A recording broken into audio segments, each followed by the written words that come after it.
규제를 해서 가격을 낮추자, 높이자, 이거는 정책 목표가 되기 어렵죠. 다만 비정상적인 수요 공급에 의해서 가격이 잘못 형성되는 걸 막자는 거죠.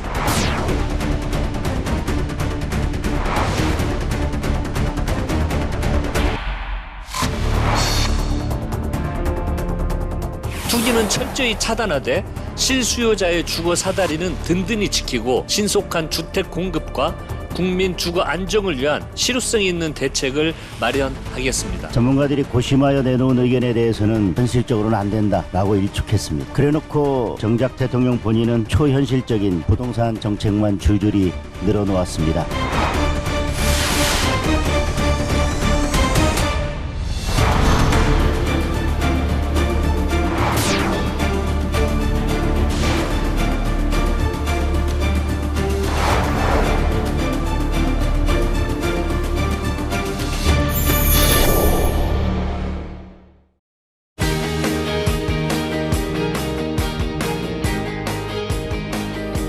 여러분 안녕하십니까? 정관용입니다.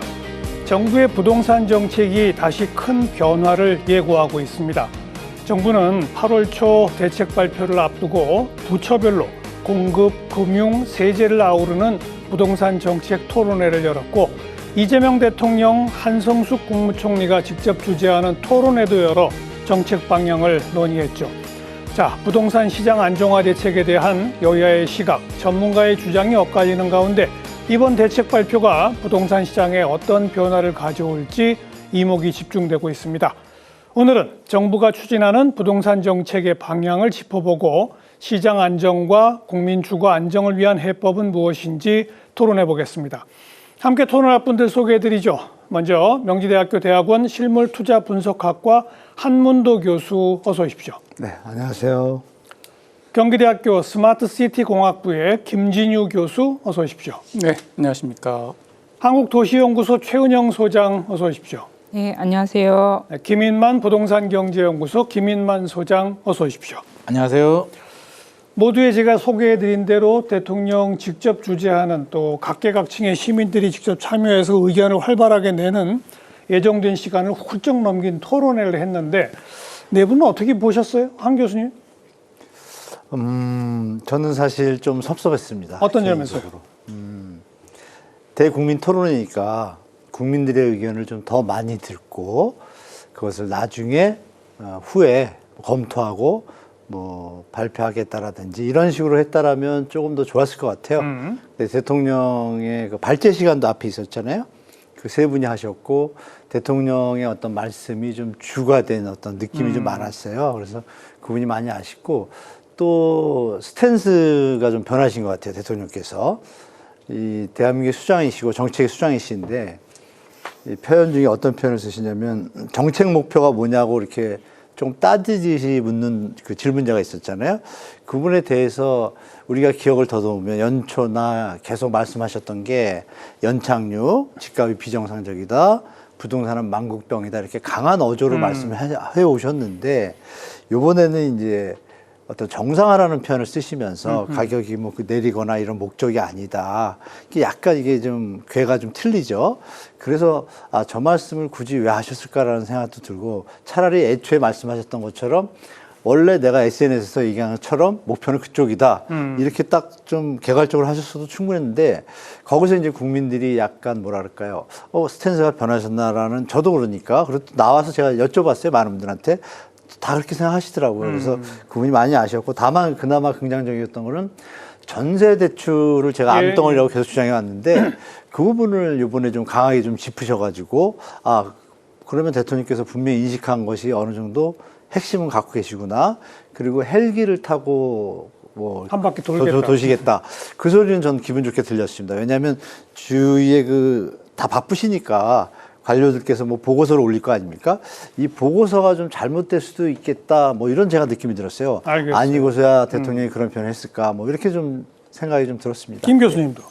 네, 뭐 제가 느끼기에는 뭐 좋은 점도 있었고 또 아쉬운 점도 있었는데 좋은 점은 어쨌든 직접 그 국민들을 만나고 또 국민뿐만이 아니라 전문가들이라든가 이런 분들하고 같이 소통하려고 했던 그 노력의 모습이 이제 좋았고 또 일부 뭐 시중에서는 이제 잔금 열사라고 하는 그런 분들의 이야기를 또 좀 귀담아 들어서 좀 해결하려고 했던 예. 그런 것들은 굉장히 좋았던 것 같고요.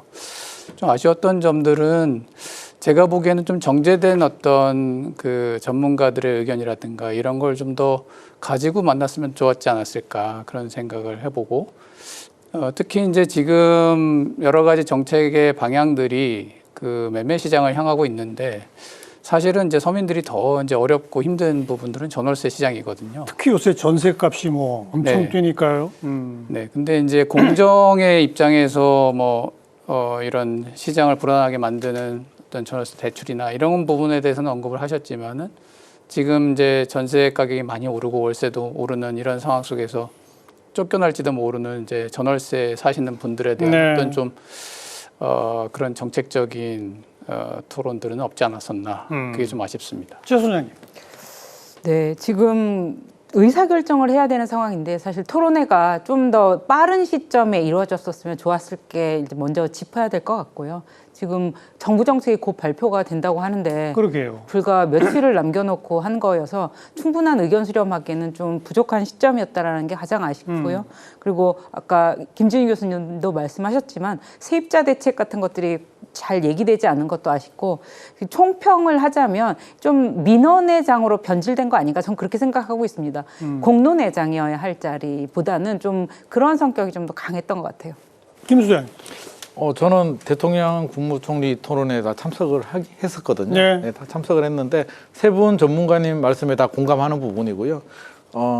저는 뭐 그래도 신선하고 좀 좋았다. 지금까지 대통령 주재, 총리 주재 이런 일반인들, 전문가들 그룹을 모여서 이렇게 의견 듣는 자리는 없었기 때문에 앞으로도 이런 게 좀 많았으면 좋겠다라는 생각은 했는데 아쉬운 점은 오신 분들에 비해서 발언권이 너무 적어가지고 140명이 왔는데 20명 정도만 발언을 했기 때문에 다음에는 인원을 좀 줄이더라도 더 많은 분들이 다양한 의견이 나올 수 있도록 발언권도 좀 많이 주고 시간이 늘어나면 물도 좀 주고 좀 그랬으면 더 좋을 것 같습니다. 뭐 2시간 예정된 걸 3시간을 훌쩍 넘겼다고 하지만 그래도 발언권을 다 줄 수는 없죠. 뭐 시간이 근데 너무 턱없이 부족했기 때문에 서로 이제 발언을 많이 하고 싶은 마음이었는데 오신 분들에 비해서는 이제 선택된 분들은 많지 않았기 때문에 그 부분이 좀 아쉬웠고요. 다음에는 더 많은 분들이 좋은 의견을 냈으면 좋을 것 같습니다. 아무튼 제 기억에도 뭐 역대 정부에서 부동산 정책을 놓고 각계각층 시민들이 다 참여하는 토론회를 열어본 건 없던 일이기 때문에 우리 최 소장님 지적대로 조금 더 일찍부터 좀 여러 번 한 것도 하나의 방법이지 않겠나 싶은 생각이 들고요.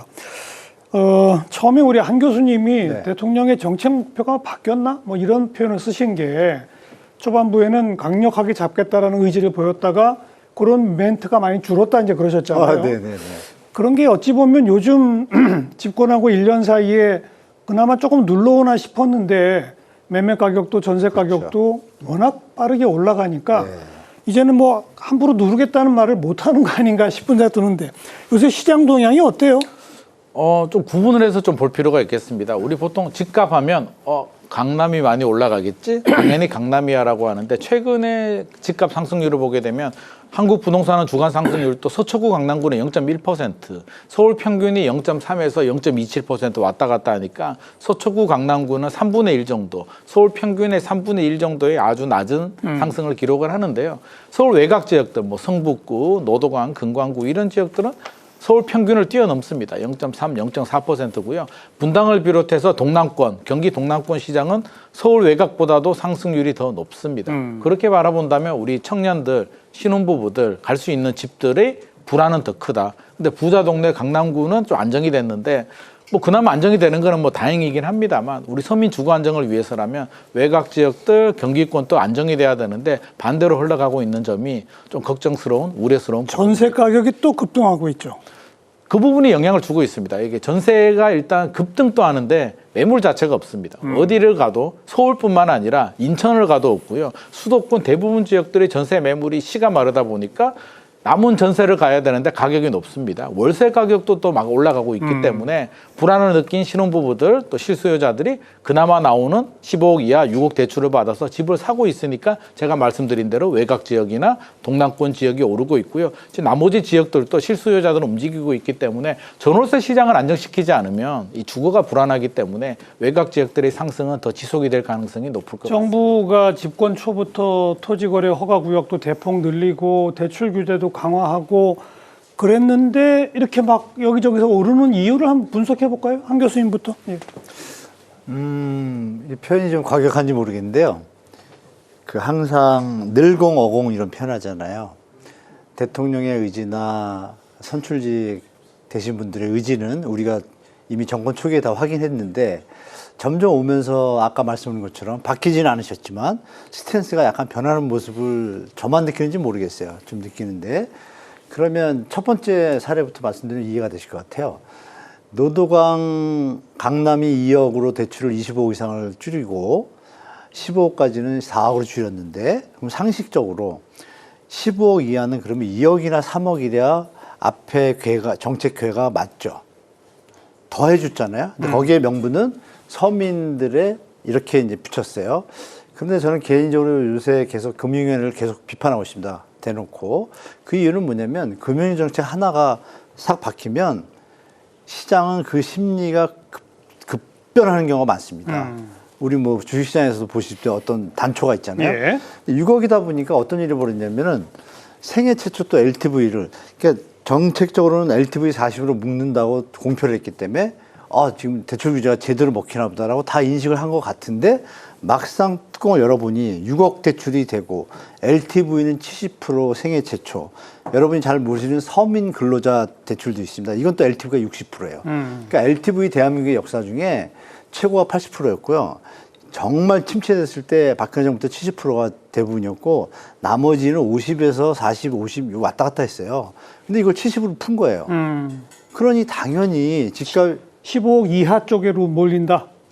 실제로 몰렸잖아요. 지금 최근 그 대책 이후에 6.27 대책 이후에 그 얘기를 전문가들이 다 얘기했습니다. 저도 얘기했고 이거 풍선효과 100% 난다. 그러면 7억 8억짜리들은 사인만 하면 살 수 있잖아요. 거의 인력 있으면 되니까. 그러면 당연히 가격이 위를 받치잖아요. 그 현상은 다 누구나 예측됐고 실제로 벌어졌고. 알겠습니다. 그 사이에 또 한 예를 더 말씀드리면 대출을 다 쪼였다고 했는데 이 금융위원회에서 여신 지침을 내립니다. 각 은행에. 아시겠지만 법 이런 걸 떠나서 지침은 다 따라야 돼요. 그렇죠. 금융권이. 그런데 MCI, MCG라고 대출을 줄이려면 방을 소액공제 변제를 하지 않습니까? 임차인 보호를 위해서. 이 부분을 몇 월 달인가 슬며시 풀어요. 아무도 모르게. 은행 것만 알아요. 그러니까 대출을 받으러 본인이 갔는데 4억 대출을 받을 줄 알았는데 4억 5천을 해준다네 은행에서. 그거 풀고 그 다음에 더 중요한 게 뭐냐면 생애 최초나 이분들은 3040이 많잖아요. 39세까지는 인정소득이라는 대출 지침이 또 있습니다. 이게 뭐냐면 내가 1억을 벌어요. 만약에 5천만 원을 벌어요. 그러면 나이가 20에서 29세잖아요. 그럼 5천만 원을 버는 게 아니라 당신은 젊으니까 6천만 원 버는 거로 계산해서 대출을 해줄게 하면서 뒤를 이런 것을 금융위원회가 했단 말이에요. 여기저기 구멍이 많군요. 많죠. 그리고 대통령이 그 얘기를 국무회의에서 했잖아요.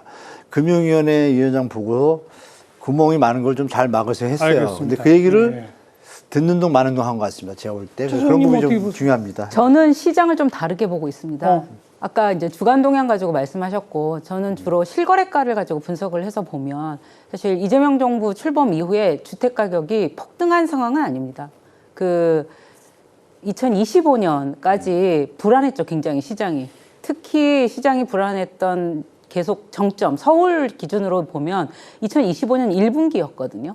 토지거래 허가구역 오세훈 시장이 해제하고 이런 시점에서 굉장히 서울의 주택 가격이 올라가다가 맞아요. 그 다음에 이제 2025년 연말 되면 좀 완만하게 하락세가 나타나서 2026년 1분기까지는 하락세가 완연했는데 문제는 2026년 4, 5월에 이제 다시 올라가기 시작합니다. 그리고 이게 강남권이 먼저 하락으로 전환했고 아까 말씀하신 것처럼 그거는 일치하는데요. 근데 이제 우리나라는 키맞추기라는 그런 독특한 현상이 있어서 강남이 올라간 만큼을 이제 다른 지역에서 올라가려고 하는 현상이 있는 거예요. 있죠. 그러니까 이제 노도강 뭐 이렇게 하는 지역들이 그런 것인데요. 그래서 지금의 시장은 뭐 이재명 정부에서 주택 가격, 전월세 가격이 엄청나게 올랐다기보다는 사실 이거는 2023년부터 시작된 현상이었거든요.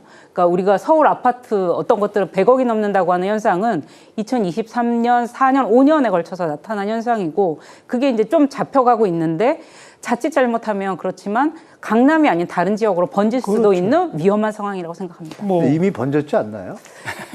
그러니까 네, 이제 우리 그 부분은. 김인만 소장은 이미 번지고 있다. 어찌 보면은 앞으로 더 번질지도 모른다. 이제 그런 우려가 크다. 네네. 네, 뭐 제 소견은 이게 아무리 뭐 수요를 억제하고 대출을 규제하더라도 펀더멘탈적으로 2023년 이후에 우리가 이제 착공 물량, 준공 물량, 입주 물량 이런 것이 많이 줄었기 때문에 공급이 부족하다는 네, 거죠. 공급이 많이 줄었기 때문에 그걸 극복하기는 어렵다라고 저는 생각합니다. 그러니까 수요를 이제 어느 정도 조정을 해서 일부 좀 그런 효과를 나타낼 수는 있겠지만 저희가 이제 뭐 실거래가 말씀하셨는데 부동산에서 나오는 실거래가 지수를 봐도 6월 달에 이번 6월 달에가 1.37% 이 정도 되거든요. 서울 아파트 매매가. 그러면 그거를 연으로 따지면 17%예요. 근데 그게 우리 3월 이후에 계속 이제 더 상승폭이 확대되고 있는 형편이고 뭐 앞에서도 말씀 나눴지만 그 주도하는 그 지역이 노도강 지역이거든요. 거기가 이제 15억 원 이하 되는 주로 이제 청년들이나 신혼부부들이 대출 6억 받아서 살 수 있는 그런 데이기 때문에 지금은 이 공급 문제로 인한 그동안의 한 3년간의 공급 문제로 인한 이런 이제 펀더멘털이 굉장히 약화되어 있는 상황이라서 예. 수요를 통해서 이걸 다 잡기는 어렵다. 저는 그렇게 생각하고 있습니다. 네. 결국 이제 노도강 그다음에 뭐 분당, 수지, 기흥, 동탄 뭐 이쪽 가장 위험한 곳이 그쪽이고 벌써 신호가 나오고 있고 자칫하면 이게 더 번질 수 있기 때문에 지금이라도 정부가 좀 각종 종합 대책을 궁리하고 곧 내놓겠다라고 하는 건 시점상으로는 옳은 것 같아요. 크게 세 축입니다. 세제 속에는 보유세와 거래세가 이제 포함되고요. 그 다음에는 아까도 언급하셨던 대출에 대한 규제가 지금 문제가 있는 거 아니냐. 그럼 대출에 대한, 금융에 대한 대책. 마지막에 이제 공급 세 가지 파트고 토론회에서도 다 언급이 됐는데 먼저 세제 분야에 대해서 일단 보유세는 초고가 주택을 중심으로 좀 강화한다라는 방침을 밝힌 것 같은데 평가해 보세요. 최 소장님. 지금 보유세는 강화될 것 같은데요. 보유세 중에서도 종합부동산세가 강화가 될 것 같고 초고가 중심으로 강화가 될 것 같아요. 굉장히 좀 핀셋 규제 방식으로 나올 것 같은데 이래서 시장에 잘못된 사인을 줄 것이 우려가 돼요.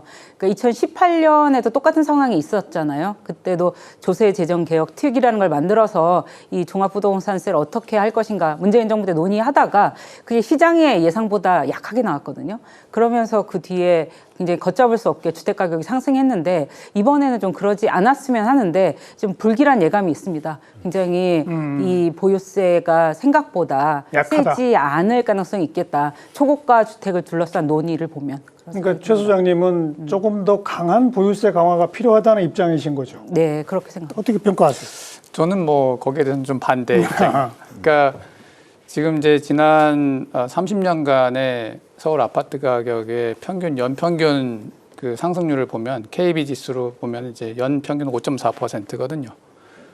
물가 상승률은 이제 30년간 2% 정도 되고 그러면 이제 만약에 보유세를 1%까지 진짜 높인다. 지금 뭐 실효세율이 대체적으로 제가 이제 계산해 본 바로는 한 0.3% 뭐 이 정도 나오는데 한 3배 높인다 했을 때 과연 이분들이 집을 팔까? 물론 그걸 못 내서 파는 분들도 가끔 있겠지만은 한 생각해 보면 연 5.4% 오르고 있는데 보유세 1% 내라고 해서 팔 거냐?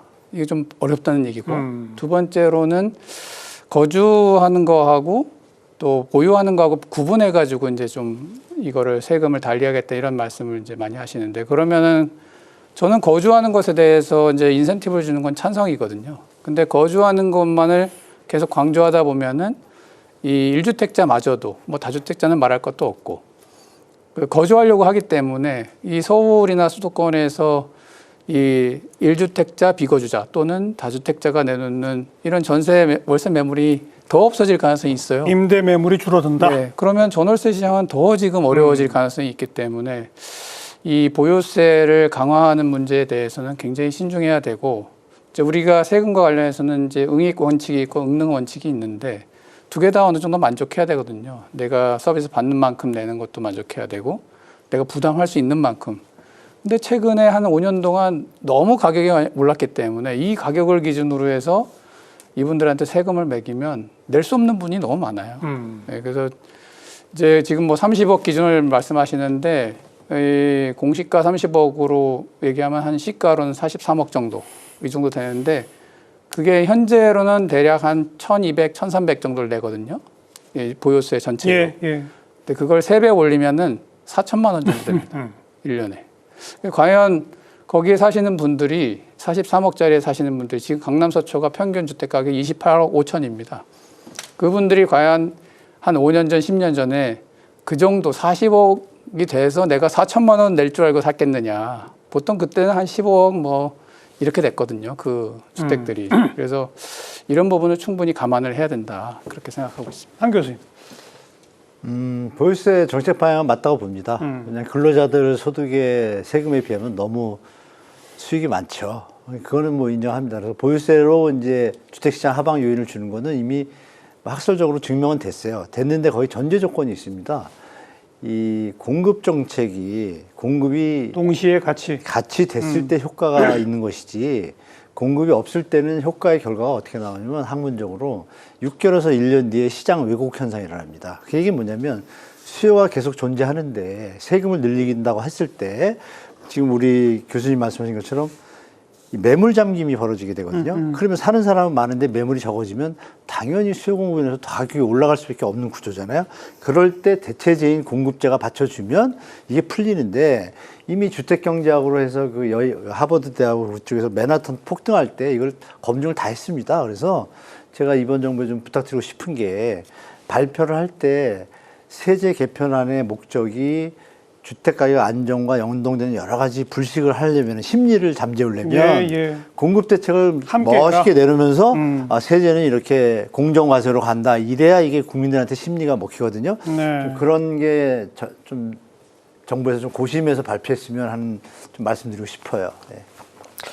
저는 효과 측면에서 우리가 좀 고민을 해봐야겠다라는 생각입니다. 실효세율이 뭐 OECD 대비 우리가 보유세 비중이 낮다 그러면 우리도 이제 선진국이니까 올려야 되는 거는 뭐 대부분 분들이 인정을 합니다만 종합 그러니까 우리는 이제 양도세 제도가 있고 취득세도 있으면 거래세와 보유세를 모두 다 합하면 세부담이 진짜 우리가 굉장히 저렴한가에 대한 고민이 필요합니다. 그래서 밸런스 조절을 해야 되고 재산세와 종합부동산세가 있잖아요. 보유세는. 그러면 우리는 항상 종합부동산세를 올립니다. 아까 응능의 원칙 뭐 감당할 수 있어야 되기 때문에. 근데 진짜로 우리가 낮은 건 재산세가 굉장히 낮긴 하죠. 세율 자체가. 근데 재산세를 올리면 또 서민들은 너무 힘드니까 고가주택인 종합부동산세를 올리는데 문제는 뭐냐면 고가주택을 올려서 뭐 못 견디는 분들은 일부 팔 수도 있습니다만 그 나오는 급매물을 누가 살 것인가. 지금 대출이 2억 나오잖아요. 20억 넘어가게 되면. 그럼 고가주택에 급매가 나오는데 대출 2억 받고 살 수 있는 사람은 더 부잣집 자녀들이 그 급매물의 열매를 받아 먹습니다. 그러면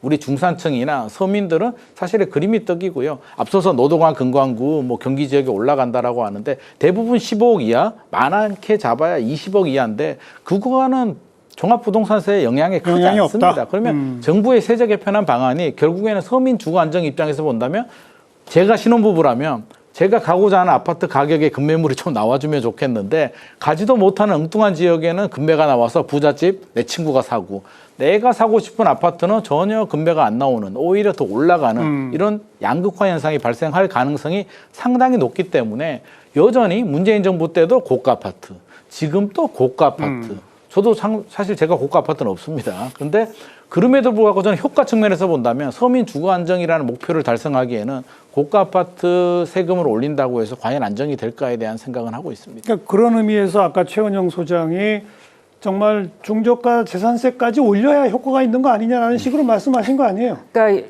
지금 재산세는 아까 김인반 소장님도 말씀하셨지만 2억이 시세인 집에 재산세가 연간 얼마 정도 될 것 같아요? 10만 원이 안 되거든요. 그러니까 이런 것들을 국민이 토론해서 올려야 된다고 생각해요. 근데 지금 안타까운 거는 세제 개편안이 나오더라도 또 굉장히 탑다운 방식으로 나올 거거든요. 정부가 이렇게 해인 거지 토론의 결과를 통해서 그게 나오지 않을 게 참 좀 아쉽습니다. 그래서 이게 정권 바뀔 때마다 한 발짝 앞으로 갔다 뒤로 갔다 하지 않으려면 이게 이제 국민들이 합의해야 되거든요. 그래서 이제 다음번 토론회에는 그런 것들을 좀 바라봅니다. 재산세를 어떻게 하면 좋겠는지 이런 것들에 관해서 국민적인 합의를 하는 토론회이기를 바랍니다. 뭐 토론회가 문제가 아니라 이제 정책이 정말 중요한데 네. 지금 뭐 최 소장님 말씀이나 김 소장님 말씀을 다 종합해도 초고가 아파트 종부세만 올리는 것 갖고는 시장에 미칠 영향이 별로 없다. 한마디로 그렇게 말할 수 있는 거 아니에요? 꼭 그렇진 않다고 봅니다. 아, 이 조금은 종부세가 상당히 올라갈 거거든요. 지금 그러니까 우리가 소득이라는 게 지금 자산에 비해서 그렇게 고소득자가 많지는 않거든요. 뭐 소득이 많은 사람이 굉장히 많아 보이는 상황입니다만, 근데 실제로 보면 뭐 근로소득이나 이런 게 높은 사람이 많지 않기 때문에 지금 강남 고가 아파트에 몇 천만 원씩 나올 수 있잖아요. 지금 보유세가. 예. 물론 세부담 상한이라는 게 있어서 한꺼번에 그렇게 올라가진 않겠지만요. 그럴 경우에 이게 시장에 주는 압박이 전혀 없다고 보기는 어려워요. 그거에 대해서 제가 좀 다른 견해가 있는데, 앞에서 이제 김 소장님 말씀하신 거랑 좀 궤가 같은데, 결국 종부세를 내는 게 그 작년 뭐 이럴 때 한 50만 명 정도 됩니다. 그러면은 그분들이 종부세를 내서 이게 부담이 돼서 집을 팔자고 하면 그게 다 40억, 50억짜리 넘는 주택들이거든요. 그럼 그 주택들이 예를 들어서 그 종부세나 이 보유세 압박을 받아서 집을 팔았다. 그럼 과연 그것이 지금 똑같은 현상이거든요. 서초, 강남은 가격 상승률이 굉장히 낮은데 주변에 있는 노도강이나 금강구가 굉장히 높은 이유는 거기랑 다르게 움직이고 있는 거죠. 마찬가지로 이 종부세도 결과적으로는 가격을 낮추는데, 매물을 이제 내놔서 가격을 낮추는 데 도움이 되겠지만 그 가격을 낮추는 그 대상이라는 것이 40억, 50억 이상 되는 100억, 200억 되는 그런 주택들이기 때문에 그게 전체 시장에 미치는 영향은 별로 크지 않을 것이다라는 게 제 생각이에요. 네. 오히려 아까 뭐 말씀하셨는데 이 보유세를 제가 이제 시뮬레이션에서 계산을 해보니까 7억짜리 보유세가 한 50만 원 정도 합니다. 그래서 0.07%가 나와요, 실효세율이. 그리고 한 15억짜리는 0.15%가 나옵니다. 그래서 지금 이게 과연 이제 7억짜리 주택을 가진 사람이 50만 원 내는 거하고, 예를 들어서 40억짜리 주택을 가진 사람이 이제 1,200만 원 내는 거하고 이 어떤 괴리인데, 이런 부분들을 잘 좀 조정할 필요가 있지 않나 생각이 들어요. 그리고 다주택자에 대해서도 저는 좀 다른 생각을 갖고 있는데, 이제 미국이나 이런 데서는 2주택까지는 그렇게 차별을 안 둡니다. 대신 이제 100주택, 뭐 200주택에 대해서는 강력한 규제를 갖고 있는데, 우리는 오히려 3주택 이상으로 다 퉁쳐버려요. 예. 3주택 가진 사람이나 30주택 가진 사람이나 동일한 기준에서 세금을 매기거든요. 근데 우리 전세 사기 낸 거나 여러 가지 문제를 일으키는 사람들은 수백 채, 수십 채를 갖고 있는 사람들인데, 오히려 이런 사람들에 대한 세금을 정확하게 매기는 것이 더 중요하다. 그렇게 생각이 됩니다. 다주택 언급하신 김에 또 하나 검토하고 있는 게 종합부동산세가 현재 다주택자한테 훨씬 중과되고 있잖아요. 그러다 보니까 진짜 100억짜리 한 채 갖고 있는 사람보다 뭐 30억짜리 두 채 갖고 있는 사람이 세금을 더 내는, 이게 좀 문제다. 그래서 이걸 몇 채를 나누지 말고 합해가지고 합해서 그냥 가액 기준으로 종부세를 개편하는 게 어떠냐라는 의견이 나왔어요. 그 점은 우리 한 교수님 어떻게 평가하세요? 일단 딱 들으면 타당성이 있고 합리적인 것 같죠. 누가 들어도. 근데 대한민국의 시장 환경이 그 논리랑 맞지 않는 걸 제가 좀 말씀드리고 싶은데요. 여러분 생각하시기에 부동산은 항상 정책을 우리가 이번에도 느끼지만 어느 정책을 썼을 때 맞아요. 근데 결과가 어떻게 될지 아무도 장담 못하고 그 결과들은 실패한 경우가 많았잖아요. 그럼 이것도 똑같이 말씀드릴게요. 다주택자분들 이거 딱 들으면 불공평해요. 예. 맞아요. 가액으로 가는 게 맞습니다. 그런데 우리나라는 다른 나라와 달리 전세라는 제도가 있잖아요. 전세 레버리지를 활용해서 집을 50개든 5개든 상관없습니다. 그 목적이 외국처럼 순수하게 임대 수익이라는 관점으로 출발한 게 아니고 시세 차익이 목적인 투자가 많은 거예요. 예, 예. 그럼 여기서 초점을 정확하게 해야 되겠죠. 정책을 잡을 때. 당연히 그냥 단순하게 가액 맞죠. 이 얘기 맞지만 그렇게 했을 때 세금 부담이 없으면 전세 레버리지를 활용해서 다주택 매입자들이 더 매입할 수 있죠. 매집 현상이 벌어집니다. 예, 예. 그러면 또 예전에 겪었던 우리 임대사업자 혜택을 너무 많이 줘서 매물 잠기고 폭등 현상이 일어나는 거예요. 이 부분을 정부가 잘 캐치하려면 결론은 뭐예요? 다주택자도 구분을 해야 되는 거예요. 임대사업자로 월세 수익을 그 자본시장에 맞게 수익률 개념으로 가는 사람들은 이게 맞아요. 그러나 전세 레버리지를 끄고 계속 산다. 문제가 터질 수 있는 소지가 있잖아요. 그걸 부분은- 막으려면 그렇죠. 총괄가 이거는 필요하다. 구분해서 정책을 가야 된다. 이 얘기를 좀 꼭 드리고 지금 싶어요. 이제 사실 언론을 통해서 정부 정책 방향은 거의 나온 것 같거든요. 그 뭐 월요일 날 발표를 한다고 하지만 한데 이 지금 과세 표준에 관련해서 다주택자와 1주택자의 구분을 좀 줄이려는 방향으로 가고 있는 것 같은데요. 그러니까 그런 문제 제기잖아요. 10억짜리 세 채 가진 사람하고 30억 한 채 가진 사람하고 너무 세금 차이가 많이 난다. 이런 문제 의식인데 저는 그거는 한 방향으로 가는 게 맞는 것 같고요. 정부가 이번에 그런 방향으로 갈 것 같아요. 그렇게 이제 언론 보도에 계속 나오고 있는데 그 방향이 그래도 좀 단순하고 이해하기 좋은 게 맞거든요. 제도라는 것은. 그래서 저는 정부가 그렇게 추진하는 방향 자체는 긍정적이라고 생각합니다. 알겠습니다. 근데 아무튼 이제 종부세 강화를 핵심 내용으로 하는 보유세 개편 방안에 대해서 오늘 토론에서는 그 영향이 뭐 있어도 그리 크진 않을 것 같다라고 이제 그런 분석들이 디베적인데 그나마 그 영향이 조금이라도 더 커지게 하려면 동시에 이제는 거래세, 그렇죠. 양도소득세에 대한 어떤 조치가 좀 따라줘야 매물이 나올 거란 말이에요. 근데 아직 거기는 선명하지가 않아요. 정부의 지금 계획이. 그것도 꽤 선명하게 나온 것 같은데요. 어떻게 나와 있어요? 언론을 통해서 보면 지금 양도소득세 쪽에서는 뭐 보도이긴 하지만 명확한 게 굉장히 중요한 제도적인 변화가 있을 것 같은데 장기보유 특별공제가 굉장히 크게 변화하고 줄어들고. 그리고 그것에 상한을 둘 것 같아요. 언론 보도를 보면 지금은 그러니까 국세청장이 쓴 글에 보면 200억을 장기보유 특별공제에서 뭐 면제를 받고 이런 경우가 나왔는데 이런 것들에 상한을 둘 것이라는 그런 보도들이 많이 나오고 있고 굉장히 합리적인 방향이라고 생각합니다. 그런데 그 중요한 건 그거는 그 자체는 합리적일 수 있으나 네. 보통 보유세를 강화하면 거래세를 좀 낮춰야 되는데 네. 장기보유 특별공제를 줄이면 거래세가 오히려 올라가는 거잖아요. 네, 이걸 지적하는 분들이 많아요. 양도소득세는 전 거래세라고 생각하진 않고요. 않기 양도소득세는 소득세죠. 뭐 취등록세가 거래세이지 양도소득세는 소득에 따라 붙는 세금이니까요. 저는 그렇게 생각합니다. 어떻게 보세요? 그러니까 뭐 제 생각에는 이렇습니다. 뭐 노동시장에서의 임금에 대한 세금하고 비교하시는 분도 많은데 이게 성격이 좀 많이 다르죠. 그러니까 집이라고 하는 것이 이제 계속 이사를 다니면서 주거 환경이 더 좋은 곳으로 자녀를 키우기 위해서 또 교육 환경이나 그렇게 이제 이사를 다니는 과정에서 한 주택을 가지고 있는 거거든요. 그러니까 저는 다주택자에 대해서 뭐 일부 그런 뭐 이 장기보유 특별공제 같은 것들을 좀 축소하는 문제는 뭐 찬성을 하지만 1주택자에 대해서는 그것이 너무 과한 것이 아니냐. 그러니까 주거 이동에 대한 이런 부분들을 너무 제약하는 것이다. 그러니까 그걸 팔아서 내가 돈을 만들어서 그걸 가지고 내가 뭐 다른 활동을 한다면 당연히 그게 이제 불로소득이고 뭐 환수해야 될 대상일지 모르겠으나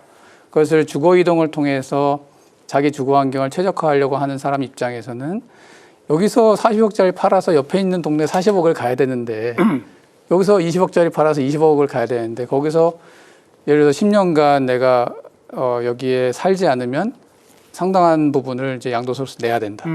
그럼 자기 돈을 더 보태서 가야 되거든요. 그러면 그 옆 동네로 갈 수가 없는 거예요. 그러면은 자유로운 주거 이동을 굉장히 제한하게 되고 또 필요하면은 집을 줄여서 갈 수도 있는데 줄여서 가면 이제 젊은 사람들이 또 여기 다시 들어오고 이걸 필터링이라고 하는데요. 그런 역할들이 굉장히 축소가 되죠. 그래서 이제 많은 학자들이 보유세를 높이게 되면 양도세나 이런 걸 낮춰가지고 취득세, 양도세를 낮춰서 이분들이 빨리 바깥으로 나가고 새로운 수요자들이 들어오게끔 만드는 것이 바람직하다라고 보는 거죠. 저는 거기에 동의합니다. 근데 지금 정부가 갖고 있는 계획에는 양도세를 대폭 낮춘 점이 없는 상태. 그렇죠. 예, 오히려 높아질 수 있는 가능성이 있죠. 예. 오히려 양도세가 그러니까 이제 보유세를 올립니다. 이제 물론 양도세는 이제 거래세가 아니라고 말씀을 하셨습니다만 보유세, 거래세는 사실 세법의 용어가 아니잖아요. 거래할 때 발생하는 세금, 보유할 때 발생하는 세금인데 저도 이제 그렇게 말씀하셔서 세무사한테 물어봐도 세무사도 아니 거래할 때 발생하는 세금이 양도세, 취득세 아니냐라고 하니까 물론 뭐 차이는 있습니다만 이제 저는 취지가 보유세 부담이 올라가게 되면 팔고 싶어. 나 보유하기가 옛날에는 감당이 됐는데 지금은 감당이 안 돼. 팔고 싶어 하는데 양도세 진입 장벽이 너무 높다라고 하면 팔지 못하니까 강제 매물 잠김이 생기는 거고요.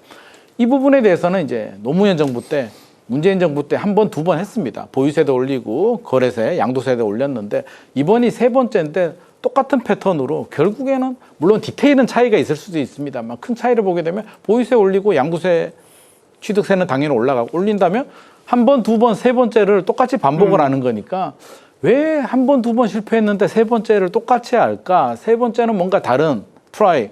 이번에는 우리가 좀 다르게 가야겠다라는 생각은 저는 할 수 있지 않을까. 왜? 교수님 말씀하신 것처럼 뭔가 빠져나가고 싶은 분들은 투구를 만들어줘야 되는데 장기 보유 특별 공제를 하게 되면 거주하라는 거잖아요. 그래 5년 내가 못 채웠는데 거주해야겠다. 거주하게 되면 또 매물이 또 잠기고 전월세 말씀하셨는데 전월세 세입자는 또 쫓겨나가는 부분이기 때문에 저는 효과 측면에서 본다면 양도세도 올리는 부분이 결코 효과적이지는 않다는 말씀 드리고 싶습니다. 게다가 그 양도세 2주택 이상 양도세 중과를 유예해 주던 걸 완전히 이제 중단시켰지 않습니까? 네. 그리고 중단한 부분을 이재명 대통령이 워낙 강조했기 때문에 한시적으로라도 다시 풀어줄 계획은 없어 보이잖아요, 지금. 풀어줄 것 같아요, 다시. 네? 다시 그 얘기는 풀어줄 것 대통령이 같아요. 네, 지금 언론에 그렇게 나오고 있어요. 언론이 아니라 양도세. 대통령이 얘기했습니다. 우리가 이 기억을 더듬으시면 국무회의인가 토론회 때 그 좀 테러를 좀 만들어줘야 되지 테러. 않냐라고 분명히 예. 얘기했습니다. 아마 예. 준비하고 있을 거라고 좀 봅니다. 저도 이제 세금에 대해서 말씀드리면 지금 앵커께서 질문하신 내용은 거래세, 양도세에 대해서 말씀 주셨는데 선진국이 다 그 거래세, 양도세는 낮습니다. 우리보다 낮은데 보유세가 또 같이 낮으니까 이제 좀 타겟이 되는데 우리가 생각할 건 그거죠. 세금을 지금 늘리겠다는 거잖아요. 그렇게 목적이 정확하게 정부가 발표해야 되는데 이게 세금을 주거 안정에 걷어서 쓰려고 걷는 건지 수요 억제를 하려고 쓰는 건지 명확하게 정책 목표를 밝히지는 않았어요. 네. 그렇죠? 계속 이제 산 위에 띄워놓고 그러면 결론적으로 우리가 생각할 건 그거죠. 국민이 누구나 생각하잖아요. 총 세금이 더 올라갈 텐데 반감이 듭니다. 그래서 정책 목표를 정확히 하고 세수 시뮬레이션을 제가 돌린 걸로 알고 있습니다. 이미 국토부에서 요령을 줘서 다 나왔고 그러면 국민들이 이해할 수 있게 합리적인 좀 설명, 수용을 거친 다음에 정책이 나오면 수용성이 좋아지겠죠. 이런 과정이 지금 약간 생략된 게 되게 아쉽고 아까 이제 김준희 교수님께서 말씀하신 거주 이전의 자유. 우리가 양도소득세가 이 되게 중요한 세금인데 논문에도 나옵니다. 양도세를 줄이면 거래가 막 늘어납니다. 실제로. 근데 지금 우리는 그 타겟이 목적이 뭔지를 우리가 생각해 보면 양도소득세를 강화하는 목적이 뭐예요? 번 돈 내놔라 이거잖아요. 그렇죠. 이게 감성적인 거예요. 감성적이고 실리가 있고 합리적이고 미래 시장에 대한 예측이 없이 이거는 정치적으로 된 수사 같아요. 제가 볼 때.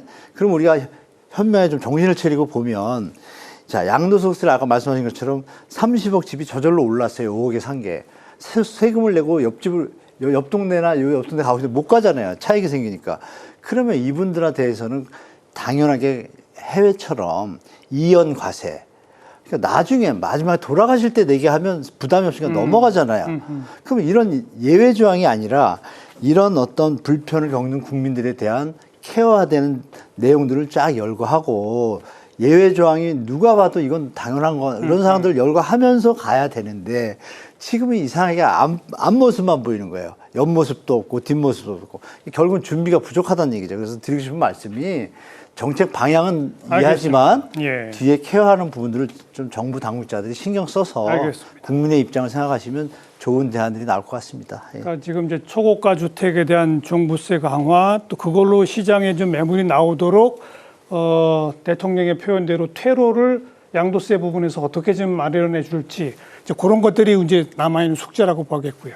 세제 개편은 그 정도 논의하고 두 번째가 이제 금융 대출 규제인데 이재명 정부가 집권하자마자 대출 규제를 강력하게 해서 야당에서는 이건 뭐 저 사다리를 걷어찬 거 아니냐라는 식의 비판도 나오고 아까 처음 발언에서 한 네, 교수님이 좀, 대출 얘기를 하셨는데 네. 지금 대출 규제에 대한 정부의 어떤 그 대책은 어떻게 평가하세요? 어떤 방향으로 지금 갈 거라고 보세요? 저는 방향이요? 네.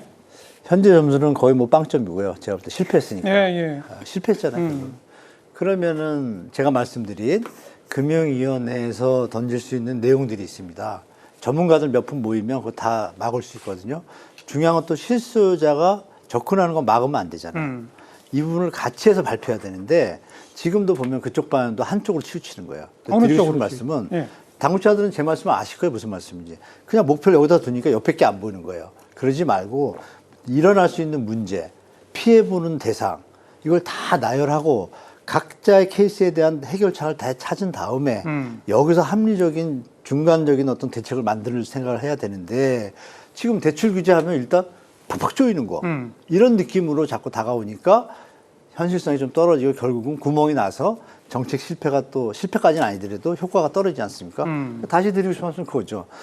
구멍이 날 수 있는 곳을 미리 다 나열하고 정리한 다음에 대책이 있을 때 대출 규제 정책을 다시 한번 발표하자.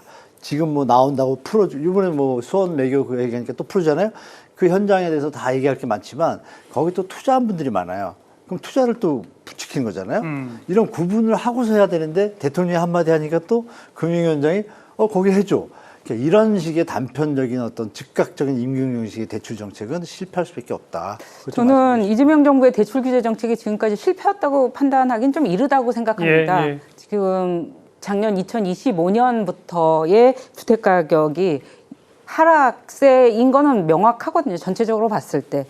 2026년 1분기가 지나서 4, 5월 달에 이제 다시 올라가는 경향을 보이기는 하지만 이게 뭐 총체적으로 주택 가격을 못 잡아서 실패다라고 단정 짓기에는 지금은 좀 이른 시점인 것 같고요. 근데 대출 규제와 관련해서는 고통스럽죠. 받는 사람이, 실수요자 입장에서는. 그렇지만 이 부분을 자꾸 이제 대출 규제를 완화하는 방향으로 예외를 자꾸 두는 방향으로 가게 되면 이제 문재인 정부 때 빚내서 집 사라, 빚내서 새 살라는 정책을 명시적으로 하진 않았지만 결과적으로 가계부채가 엄청나게 늘어났거든요. 1,400조에서 1,800조가 되었는데요. 이런 현상이 나타나는 거는 정부가 잘 막아야 된다고 생각합니다. 그래서 자칫 앞으로 이제 말씀하신 대로 아우성들이 나올 거 아니에요. 여기저기서. 이걸 이제 막 정책이 따라가다 보면 이제 그 문제가 발생할 수는 있는데. 그러니까 잘못 이해하셨는데 대출을 완화해주라고 대통령이 한 지시가 즉각적으로 발행했잖아요. 제가 내용을 들여다보니까 대출을 완화 안 해줘도 되는 상황, 현장이에요. 그러니까 제 얘기는 뭐냐면 정말 필수적인 사람들이 있어요. 취약계층이나 이런 분들. 정말 주거의존이 안 돼요. 이런 분들은 가릴 수 있잖아요. 소득이나 체크해보면. 요 분들의 주기 타겟으로 해서 실수를 도와주고 지금 말씀하신 그 부분이 뭐냐면 투자한 분도 많아요. 투자성이나 일반 어떤 그런 형태의 대출은 줘야죠. 그건 지금. 구별해라. 네, 구별해서 와야 되는데 한쪽으로 자꾸 가니까 제가 그 얘기를 말씀드린 그래서 거예요. 또 이번 토론에서도 신혼부부나 청년에 대한 대출은 네네. 좀 풀자 뭐 이런 얘기 나온 게 그런 취지랑 근데 비슷한 그런 걸 자꾸 풀다 보면 너무 풀면 또 안 된다. 과거와 같은 일이 벌어지는 근데 이미 거죠. 풀어 있잖아요. 이게 전세 어떻게 보세요? 대출 같은 경우도 그렇죠. 저는 기준과 원칙이 있어야 된다라고 보는데요. 이제 첫 번째 기준은 예측 가능해야 된다고 생각합니다. 정책이 나오게 되면 시장의 수요자들이 이렇게 대출 규제가 나왔구나. 나는 이번에 청약 받으면 안 되겠다. 능력이 안 되니까 계약하면 안 되겠다라는 판단을 할 수 있어야 되는데 이미 이전에 계약을 하고 뭐 분양을 받았던 3년 후에 입주를 해야 되는데 그 사이에 규제가 나와서 그렇죠. 내 예측과 벗어나는 경우는 그럼 그분들이 잘못했을까에 대해서 국민들 입장에서는 이전 정부도 국가고 이번 정부도 국가인데 국가의 정책을 믿고 계약을 했는데 그 사이에 바뀌었다? 이건 예측이 안 되는 영역이기 때문에 저는 소급 적용은 하면 안 된다는 생각을 가지고 있고요. 두 번째는 이제 실수요자 관점에서 본다면 우리가 대출 규제는 LTV, DSR이라고 해서 집값 한도에 대해서 대출이 나오고 내 능력에 따라서 대출이 나옵니다. 다주택자에 대해서 뭐 대출을 안 해주는 거 저 충분히 이해를 하고요. 집 하나 있는 사람도 굳이 집 있는데 대출을 왜 받아? 아니면 정 받고 싶다면 너가 전세 주고 전세 가는데 대출을 받았으니 전세 준 집은 전세금 몇 년 동안 올리지 마라라고 하든지 무주택자들은 이제 내 집 마련을 해야 되는데 대출이 안 나오게 되면 현실적으로 사회 초년생들은 모아둔 돈이 없기 때문에 하지 말라는 거거든요. 그러면 전세 월세에 머무르게 만들어줘야 되는데 지금 전세 월세가 머무를 공간이 아니잖아요. 매물도 없고 가격이 올라가는데 대출이 안 나오니까 집도 못 삽니다. 그럼 부모님 집으로 들어가야 될까요? 그래서 저는 전제 조건이 다 좋은데 그럼 공공임대를 충분히 공급해 준 다음에 하든지 전월세를 안정시켜 놓고 나서 해줘야 되는데 전월세 판을 깨버리고 너희들은 대출도 받지 말라고 하면 사실 무주택자들 사회초년생들 입장에서는 도대체 뭘 어떻게 하라는 거야? 결혼을 하지 말라는 건지 텐트 치고 살라는 건지 이런 화를 많이 내고 있으니까 저는 주거 안정, 전월세를 안정시켜 주든지 공급을 충분히 해준 다음에 이런 정책을 해도 늦지 않다라고 생각합니다. 그러니까 주거 안정이 우선이라는 거죠. 네, 뭐 저도 굉장히 김 소장님 말씀에 동의하고요. 추가적으로 좀 말씀드리자면은 이제 뭐 대출 받아서 집 사라 또는 아예 전세금이 없으면 월세로 살지 뭐 전세 대출 받아서 무리하게 전세를 사냐 이렇게 이제 말씀하실 수도 있는데 실제로는 이제 KB은행의 이런 자료들을 보면 대체적으로 집을 산 분들이 한 50% 정도가 이 대출을 받고 집을 사거든요. 그러니까 대출을 받고 집을 사는 건 굉장히 정상적인 과정입니다. 대출을 안 받으면 전세를 끼든지. 근데 자기 돈으로 집을 살 수 있는 분들은 굉장히 좀 여유 있고 그런 분들이잖아요. 그러면 이 대출을 너무 조이게 되면 실수요임에도 불구하고 거기 혜택을 못 받아서 나중에 자산 격차가 더 벌어지는. 그러니까 청년들 가운데 지금 주식시장에 많이 투자한 이런 청년들이 사실은 그걸 좀 극복해보고자 했는데 다시 이런 상황이 왔지 않습니까? 그래서 사실은 주식시장에 낀 거품이 훨씬 더 위험하고 문제였는데 거기에 대해서는 이제 우리가 돌보지 않았고 이쪽에 이제 사실 집을 살려면은 대출을 낄 수밖에 없는데 그 대출을 계속 조이고 있고 뭐 이런 상황 속에서 굉장히 어려움에 처해 있고 이게 공정하지도 않다. 저는 그렇게 생각하고 그다음에 전세 대출 관련해서도 그 조그만 주택의 전세 같은 경우는 원래는 이제 없던 거였어요. 조그만 주택은 대부분 다 월세 주택이었죠. 근데 전세 대출을 세게 해주다 보니까 이제 그게 전세로 막 바뀌었는데 그게 정상화되는 과정은 전 좋다고 봅니다. 그러나 전세 대출을 완전히 이걸 없애버리겠다 이런 식의 접근은 굉장히 곤란한데 왜냐하면은 그동안에 계속 전세 대출 받아서 전셋집을 옮겼는데 기존에 있던 전세 대출마저도 이제 뭐 회수하겠다든지 이러한 이제 얘기를 하시는 분들도 있고 그렇게 되면 이런 분들의 주거 안정은 더 이제 훼손이 되거든요. 지금 월세화 되면서 월 주거비가 훨씬 더 상승하고 있어요. 전월세 전환율이 보통 1% 내지 2%포인트 더 높거든요. 이 이자율보다. 예. 그래서 저 전세 대출 같은 경우도 본인이 이제 전세 들어가는 집의 전세금이 만약에 2억이라면 뭐 2억의 30% 정도까지는 대출이 나간다든지 이런 조금 이게 플렉서블한 정책이 필요할 것 같아요. 무조건 안 해준다 이런 것보다는. 그래서 그런 좀 디테일이 더 필요한 게 아닌가 그렇게 생각하고 있습니다. 제가 좀 추론 드리고 싶은데요. 네. 교수님이 물론 현재 시장 상황을 보면 시장의 수요자 입장에서는 대출을 많이 받아야 지금 집을 살 수 있는 환경이 됐잖아요. 물론 정부가 의도적이던 여하튼 결론은 시장은 그렇게 됐단 말입니다. 우리가 생각할 건 이거죠. 좋다. 그러면 LTV 80% 90% 올려주자. 박수 치겠죠. 살 사람들은. 그러나 그 다음 일은 어떻게 될까요? 국가는, 사회는, 주택가격은 폭등이지 않습니까? 8, 90% 올리다는 얘기는 안 했는데. 그러면 여기서 이제 전세 대출도 좀 합리적인 선에서 하잖아요. 현재 70% 해주잖아요. 네. 충분하지 않나요? 그 얘기는 어떻게 아니에요. 완화를 돼요? LTV를 완화하자는 얘기는 아니에요. 그러니까 DSR이요? 지금 보면은 예를 들어서 집을 샀는데 대출을 받는 사람들이 이게 실수요자냐 아니냐, 그 다음에 그분들이 사는 집이 얼마냐 이런 거에 따라 많이 달라지잖아요. 네네. 그렇게 해서는 사실은 청년들이 집을 사기 어렵다는 저는 생각을 하거든요. 그러니까 전세를 끼고 집을 사는 것도 안 돼. 그 다음에 대출을 받아서 집을 사는 것도 안 돼. 그 다음에 전세 대출도 안 돼.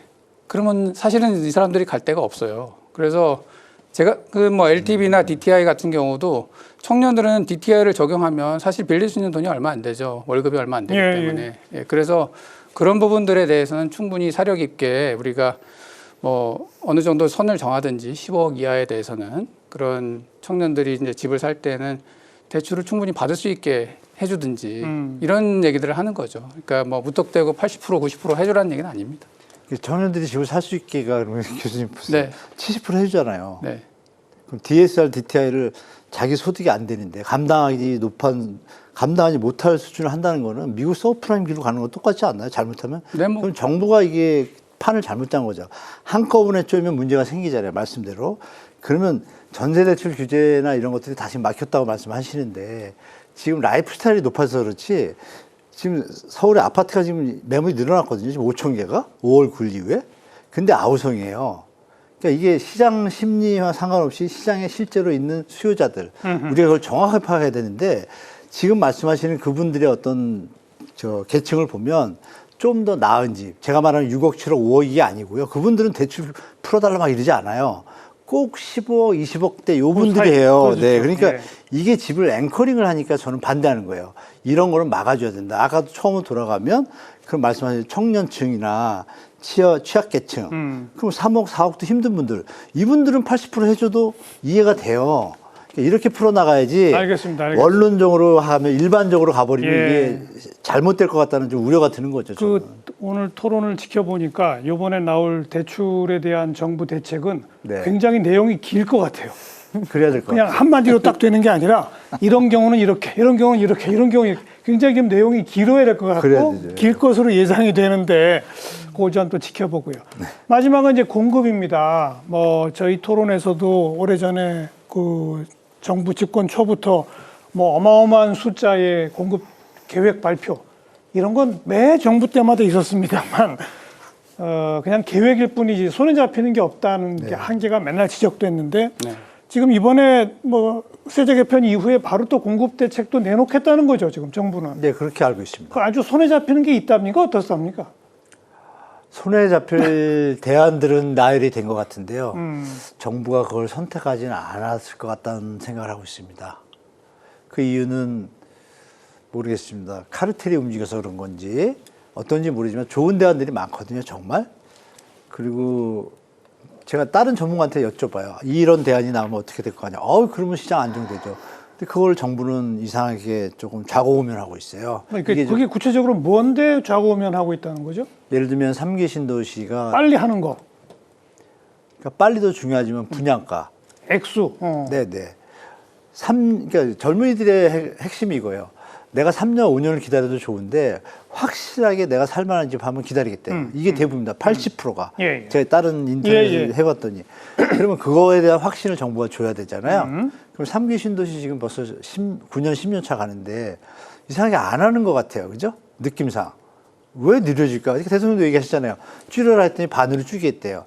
제가 여기서 좀 민감한 얘기지만 제가 4년 전부터 LH 담당 실무 뭐 좀 고위급들하고 다 확인해 본 결과 정부의 위에서 컨트롤 타워가 마음만 먹으면 한 달 뒤에도 분양 가능하다고 제가 확인을 받았습니다. 그게 3년 전 얘기예요. 근데 왜 안 하죠? 그때는 PF 문제가 있었습니다. 건설사들이 PF 때문에 많이 힘들었잖아요. 예. 그래서 그거는 이해가 돼요. 근데 지금은 그건 아니잖아요. 근데 왜 안 하죠? 왜 그걸 좌우면? 저한테 물어보시면 안 되고. 그러니까 좌고우면한 이유는 그런 것 같아요. 지금도 PF 문제에 대한, 그러니까 저는 또 이렇게 말씀드리면 또 우리 국토부 관계자분들이 미워하실 텐데 명확하게 데이터 보고서를 대통령에게 주고 시뮬레이션을 돌려서 지금 빨리 IMF가 권유하는 대로 구조조정할 거 빨리빨리 하고 이러면 넘어간다. 예. 뭐 이런 데이터들이나 보고가 정확해야 되는데 알겠습니다. 이게 이제 부족하다 보면 판단이 결정이 안 나겠죠? 그 현상이 지금 여기까지 이어졌다라고 저는 보고 있습니다. 김 교수님 어떻게 보세요? 저는 최선을 다하고 있다고 생각하고 있습니다. 아, 그래요? 그러니까 뭐 국토부든 서울시든 뭐 대통령실이든 공급에 대해서는 최선을 다하고 있다. 그러나 이제 역부족이다. 저는 그렇게 생각하고 있습니다. 뭐 예를 들어서 제가 서울시에 도시계획위원하면서 신통기획도 하고 있는데 23년도 10월 달부터 이제 신통이라는 걸 했거든요. 그럼 지금 벌써 한 굉장히 많이 시간이 지났는데 제가 그래서 오기 전에 인허가 물량이나 착공 물량을 한번 봤어요. 서울시. 별로 늘진 않았습니다. 그렇게 열심히 했는데. 그리고 지난번에도 공급 대책을 한번 발표를 했지 않습니까? 예. 우리 정부가. 그래서 뭐 그 이제 공공청사 이전 적지라든지 경마장이라든지 뭐 태능이라든지. 근데 그런 것들이 그렇게 빨리 될 수 있는 상황은 아니거든요. 그러니까 최선을 다해도 사실은 이제 제가 서울시 자료를 보면은 한 뭐 30-40개 이상의 이제 데이터를 가지고 분석을 해보면 재개발이나 이런 것들은 그 정비 사업이 시작돼서 정비 구역이 지정된 다음에 13년 평균이 걸립니다. 많이 걸리는 건 30년도 걸리고요. 재건축은 조합 설립 이후에 10년이 걸립니다. 평균. 네. 그러니까 이거는 정부에서 아무리 노력해도 당장 5년 안에 되기는 좀 어렵고 앞에서 했던 걸 해야 되는데 근데 신도시 말씀하셨는데 우리 한 교수님이 과연 신도시로 이분들이 만족할 수 있을까는 좀 의문이긴 해요. 그 물량들이 어느 정도로 우리 이제 매매 수요나 이런 걸 충족시킬 수 있을까는 좀 의문이기도 하고, 그래서 공급에 대해서는 최선을 다하고 있지만 사실 역부족인 상황이 아닌가 그런 생각. 알겠습니다. 아무튼 계획상으로는 뭐 수백만 호가 나오도록 되어 있다라고 하는데 제가 몇 번 사용한 표현이지만 이번에는 정말 손에 잡혀서 시장에 영향을 줄 수 있는 그런 구체화된 계획이 포함될 수 있기를 좀 기대를 해보겠습니다. 여기서 잠깐 오늘 주제에 대한 데이터의 흐름 어땠는지 살펴보고 마무리 토론 이어갑니다. 빅데이터 이슈 분석 김시온 아나운서가 정리해드립니다. 빅데이터 이슈 분석, 부동산 정책을 키워드로 빅데이터를 분석했습니다. 지난 6월 27일부터 7월 27일까지 한 달 동안 뉴스, 커뮤니티, 블로그 등에서 집계한 총 정보량은 약 2만 건입니다. 뉴스 정보량의 추이를 살펴보면 7월 23일 정보량이 가장 많았습니다. 23일 이재명 대통령이 주재하는 부동산 정책 국민 대토론회가 열리며 관련 기사들이 나왔습니다. 이 대통령은 비정상적인 수요와 공급에 의해 가격이 잘못 형성되는 걸 막고 정상화하는 것이 정책 목표라고 밝혔습니다. 이어서 부동산 정책 연관어를 살펴보면 대출, 주택, 정책 등을 볼 수 있습니다. 부동산 정책 국민 대토론회에 앞서 정부 사전청원 홈페이지에 접수된 금융 분야 의견 대부분이 대출 규제 완화를 요구한 것으로 분석됐습니다. 규제 강화를 요구한 의견은 2%에 그쳤고 나머지는 중립적이거나 판단이 어려운 의견으로 나타났습니다. 시민단체들은 민간 공급과 규제 완화 중심의 논의에서 벗어나 공공주택 확대와 세입자 보호를 축으로 한 대책 마련을 촉구했는데요. 무주택 서민의 주거비 부담 완화와 자산 불평등 해소를 위해 전월세와 공급, 세제 정책 등을 연계한 중장기 로드맵이 필요하다고 주장했습니다. 국회 예산정책처가 우리나라와 해외 주요국의 주택보유세 제도를 비교한 보고서를 내놨습니다. 한국과 미국, 캐나다는 주택 매매 가격 등 자본 가치를 기준으로 과세하는 반면 프랑스와 싱가포르는 임대 가치를 기준으로 삼았습니다. 세율은 한국과 싱가포르는 누진세율, 대부분 국가는 비례세율을 적용하는 것으로 조사됐습니다. 지금까지 부동산 정책을 키워드로 알아본 빅데이터였습니다. 뭐 늘 그렇듯이 방향은 항상 정해져 있습니다. 공급은 확실하고 값싸게 손에 딱 잡힐 수 있도록, 세제는 보유세는 강화, 양도소득세는 좀 퇴로 마련 이런 내용이 포함됐으면 좋겠고, 대출에 있어서는 진짜 필요한 분들한테는 대출이 갈 수 있도록 그걸 좀 이렇게 다양한 제도를 만들어주는 이런 것들이 필요하다는 얘기인데요. 그 밖에 오늘 또 거론되지 않은 것 중에 뭐 아이디어 없으세요, 김 수장님? 저는 공급에 대해서 이제 한마디 네. 좀 더 하고 싶은데, 뭐 우리가 이제 몇 번 경험을 했잖아요. 저는 과거에 발표됐던 패턴의 공급 대책은 더 이상 안 했으면 좋겠습니다. 몇만 호 공급 수없이 나왔는데 현재 안 했는지 모르겠습니다. 솔직히 그러면 우리 청년들도 그렇고 내 집 마련을 기다리는 무주택자들은 사실 좀 공감을 해야 되거든요. 지금 주거 불안, 미래 불안입니다. 지금 또 불안한데 앞으로도 불안할 것 같은 그 마음을 달래해 주려면 뭔가가 나와줘야 되는데, 우리가 닥치고 공급, 뭐 정책실장님도 말씀하셨는데, 말은 닥치고 공급인데 정책은 닥치고가 아닌 것 같아요. 이게 무슨 말씀 드리고 싶냐면, 결과적으로 우리가 이제 축구를 예를 들면 구단주가 바뀌었습니다. 선수는 똑같은데 구단주가 바뀌었는데 구단주가 돈을 안 씁니다. 근데 1등 하랍니다. 그러면 뭐가 달라지겠습니까? 근데 구단주가 돈을 풉니다. 내가 많은 투자를 해서 좋은 선수도 데리고 오고 한다. 그럼 성적이 올라갈 거잖아요. 주택 공급도 닥치고 한다고 하면서 지금 초과 세수라든지 그런 거 보게 되면 주택 공급에 대해서 돈을 쓰겠다는 얘기는 하나도 안 나오고 있거든요. 그럼 국민들이 볼 때 초과 세수 중에 한 20조는 GTX도 조기 개통하고 신도시 분양가 내리는데 사용하겠다라고 하면 뭔가 좀 나오겠구나, 공급이 되겠구나라고 생각이 되는데, 말은 닥치고 공급인데 행동은 돈은 알겠습니다. 다른 데 하겠다고 하니까 저는 좀 공감할 수 있는 정책이 나와주면 좋을 것 같아요. 그거 괜찮네요. 초과 세수 중에 몇십 조는 신도시 분양가 낮추겠다. 그러면 보는 사람이 되겠는데? 그러니까요. 라는 생각이 들 수도 있죠. 뭐 또 아이디어 없으세요? 네, 뭐 저는 사실은 이제 이 서울 수도권의 주택 정책을 이 서울 수도권의 어떤 수요 억제라든가 공급만으로는 풀 수가 없다고 생각하고 있거든요. 그래서 전체 국토 정책하고 같이 가야 되는데, 이번에 우리 이제 광주에 내려가는 반도체, 네, 반도체 이런 거 같은 것들이 상당히 좋은 예라고 보고요. 그래서 그 좋은 일자리와 그다음에 문화시설, 교육시설 이런 것들이 어우러지는 그런 지역 거점들을 좀 확보해 주는 것이 이 서울 수도권에 몰리는 수요를 좀 빼줄 수 있는 예. 방법이지 않나 그렇게 생각을 해서 그 부분들에 좀 예를 들어서 종부세를 걷어서 돈이 많이 거친다면 그런 부분들에 좀 투자를 했으면 좋겠습니다. 이거 초과세수 쓸 때가 너무 많네요. 아이디어 없으세요? 또. 우리 저 소장님이 이제 저랑 개인적으로 조금 친분이 있어서 아까 말씀 주신 거 좋지 않습니까? 그 우리 호수까지 막 계산해 봤습니다. 20조면 분양가가 얼마나 낮죠? 야, 이 효과 있겠다. 좋잖아요. 저는 또 추가적으로 드리면 그 용산공원에 몇 년 전부터 제가 뭐 10년 된 것 같아요. 용산공원 넓지 않나요? 예.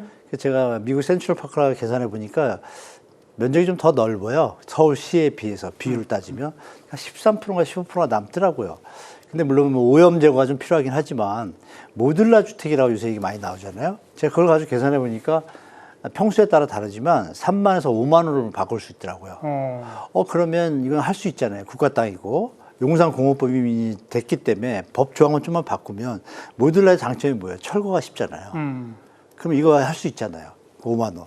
계속 정치권에서 그냥 선거용으로만 쓰고 사라져요. 이번에 전당대회 때 송영길 대표가 모듈라 주택 얘기하셨잖아요.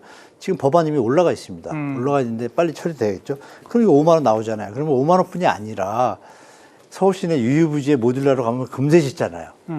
이런 것도 생각할 필요가 있고 지식산업센터 제가 계산을 예전에 했었는데 지금 한 전국적으로 5천만 제곱미터 정도 분양이 돼 있어요. 그중에 평균으로 서울 수도권이 한 70% 있는데 그중에 한 40에서 50%가 공실입니다. 뭐 지역 입지가 좀 낮은 곳들은 거의 공실이 뭐 80%인데도 있고. 근데 이걸 계산해 보니까 공실률 계산하고 다 하니까 그러면 25.7평 전용으로 계산을 치니까 10만에서 20만 가구가 나옵니다. 그러니까 문제는 뭐냐면 이게 방향이 또 잘못된 건데요. 그러면 그거를 개별 난방 고치고 여러 가지 뭐 우리 교수님이 더 잘 아시는데 그 과정이 되게 힘듭니다. 힘든 거를 그러면 그 매뉴얼을 만들어서 민간이 움직일 때 속도가 빨리 날 거 아니에요? 근데 이거를 매입해서 하겠대요, 정부가. 그러니까 이런 방법도 참 우매한 거예요. 매입하는데 문제가. 그러니까 이것도 10만 원 나와요. 그리고 마지막으로 역세권 활성화 지금 들어왔잖아요. 그래서 1.4배 올리니까 한 9만 원, 11만 원 나왔어요. 그러면 1.4배가 아니라 국민이 허락하는 선에서 일조권에 대해서 우리가 다시 한번 생각해보면 준일조권 제도를 만들 수도 있어요. 그러면 1.4가 아니라 2배도 올릴 수 있습니다. 사실 건축적으로 내가 도시 계획적으로 제가 100% 모르지만 그렇다면 물량이 갑자기 20만 원가 됩니다. 그럼 이런 전향적으로 한 상태에서 명제를 두고 문제점이 뭐가 있는지 고칠 게 뭐야 이거를 해결해 나가면 더 빠른 시간 내에 정확한 데이터나 계획이 수립되겠죠. 그리고 분양가 확실하게 딱 던지면 어떻게 될까요? 심리가. 국가의 믿음이 가잖아요. 뭐 그렇게 좀 제안드려 봅니다. 공급에 대해서 아주 좋은 아이디어들이 많이 나오는데. 네, 저는 세 분 생각하고 상당히 좀 다릅니다. 아, 그래 또 달라요? 네. 닥치고 공급이라는 거는 정책실장이 굉장히 잘못 말씀하신 거라고 생각해요. 지금 집이 없는 게 아니라 부담 가능한 살만한 집이 없는 거거든요.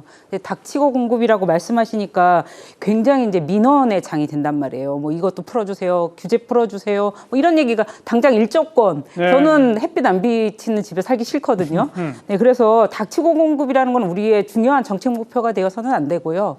그 공급을 하기는 해야 되겠죠. 근데 진짜 지금 안 되고 있는 공급은 공공임대주택이나 공공분양주택이에요. 민간 분양보다도. 예. 네. 그래서 지금 윤석열 정부 때부터 공급이 축소되고 있는데 핵심적으로 안 되고 있는 건 공공분양, 공공임대거든요. 그래서 이 분야는 사실 정부가 책임지고 갈 수 있는 분야예요. 민간의 공급이야 정부가 뭐 구역 지정하는데 재개발, 재건축 거기까지는 할 수 있지만 그 다음 단계는 끌고 갈 수 없지 않습니까? 예. 네네. 그냥 제 즉석의 아이디어인데 한 교수님이 쭉 계획하고 아이디어 주신 여러 지역 있잖아요. 거기를 공공임대로 해버리면 어떨까요? 네, 가능합니다. 그럼 한 2중의 효과가 나올 것도 같은데. 근데 이제 소장님 의견에 조금 제가 좀 다른 의견을 드리고 싶은 게. 깊이 토론할 시간은 없고. 너무 공공만 가면 민간의 역할이 많지 않나요? 전 세계가 민간을 배제하고 성공한 나라는 싱가포르밖에 없어요. 거긴 나라가 땅이니까. 그건 그렇습니다. 그걸 좀 감안해서 우리가 그것도 같이 갔으면 좋겠다. 우리 공공임대 비중이 너무 낮으니까 지금 OECD 평균에 비해서. 네, 좀 낮습니다. 그러니까요. 네. 아무튼 이렇게 몇 가지들 좀 잘 조합하면 좋을 것 같습니다. 서울의 좋은 땅에 공공임대로 아주 싼 가격에 물량이 좀 나온다? 그럼 좀 눈이 좀 번쩍 뜰 수 있으니까 이런 것들 좀 나오기를 기대를 해보겠습니다. 마지막 발언 김인만 소장님부터 1분 이내로 짧게 한 말씀씩만. 예. 최근에 뭐 서울 집값 외곽 지역 상승 모든 원인을 살펴보게 되면 결국에는 저는 주거 불안, 특히 이제 전월세 문제인 것 같습니다. 전월세가 안정이 돼야 우리가 말하는 공급을 기다려줄 수도 있고 공공임대를 기다려줄 수도 있고 여러 가지 여유가 생기는데 신혼부부들이 작년에 4만 9천 쌍이 서울에서 결혼했습니다. 올해는 5만 쌍이 넘을 것 같은데 그분들이 당장 들어갈 곳은 입주 물량이 줄어드니까 공급이 너무 부족합니다. 그래서 공급도 해결해야 되지만 저는 전월세 문제, 정책적인 영향도 분명히 있기 때문에 기본적으로 전월세를 안정시켜주고 나서 여러 가지 하고 싶은 정책들을 순차적으로 진행하면 좋을 것 같습니다. 네. 교수님. 전월세 안정에 정부가 가장 쓸 수 있는 카드는 공공임대주택이잖아요. 그래서 공공임대주택을 임기 내에 얼만큼 공급하겠다. 그리고 지금 초과세수 같은 것들을 여기에다가 주택도시기금 확충해 넣어야지 아까 말씀하신 것처럼 분양가를 깎아주는 것보다는 저는 이 주택도시기금을 확충해서 공공임대, 공공분양을 늘리는 것에 정부가 힘을 써야 될 것 같습니다. 주거복지 로드맵이나 주거복지를 아무리 강조해도 지나치지 않을 텐데 지금 그 부분이 좀 막혀 있어서 굉장히 좀 답답한데요. 정부가 무주택 서민과 청년층의 주거복지에 매진하는 모습을 좀 보여주셨으면 합니다. 네. 오늘 초과세수 언급하시는 분들이 많아요. 갑자기 뭐가 들어온다니까 정말 쓰고 싶은 데가 너무 많은 거죠. 김 교수님. 네, 저는 뭐 시장을 바라볼 때 너무 실수요나 이런 것들을 너무 좁게 해석하면 좀 곤란하다고 생각합니다. 여태까지 집을 사는 과정에서 전세를 끼고 집을 사는 분들이 굉장히 좀 일반적이었고 대출을 끼고 집을 사는 분들도 일반적이었고 근데 이분들을 굉장히 넓게 투자나 투기꾼을 이렇게 정의해서 하게 되면 시장과 계속 싸우게 되거든요. 그렇게 되면 시장이 더 어려워지기 때문에 시장하고 좀 같이 갈 수 있는 뭐 대토론회도 좀 더 자주 하시고 이랬으면 좋겠습니다. 한 분 더 교수님. 대통령께서 전문가들을 잘 활용했으면 좋겠습니다. 지금의 1년간의 모습을 보면 잘못된 정보가 많이 보고받으신 것 같아요. 제 생각에. 그래서 다시 한번 둘러보시고 초심으로 돌아가시면 원래 목적을 이루실 거라고 저는 믿습니다. 여기까지 말씀드리겠습니다. 네. 자, 정말 안 불안할 데가 없는 게 한국의 부동산인데요. 이 자칫 고삐를 못 잡으면 이 들불처럼 번져버릴 수도 있는 그런 위기 상황이라고 생각하시고 정부는 발표 직전 마지막 순간까지 모든 지혜를 다 짜서 정말 믿을 만한 종합대책 나오기를 간절히 기대해 보겠습니다.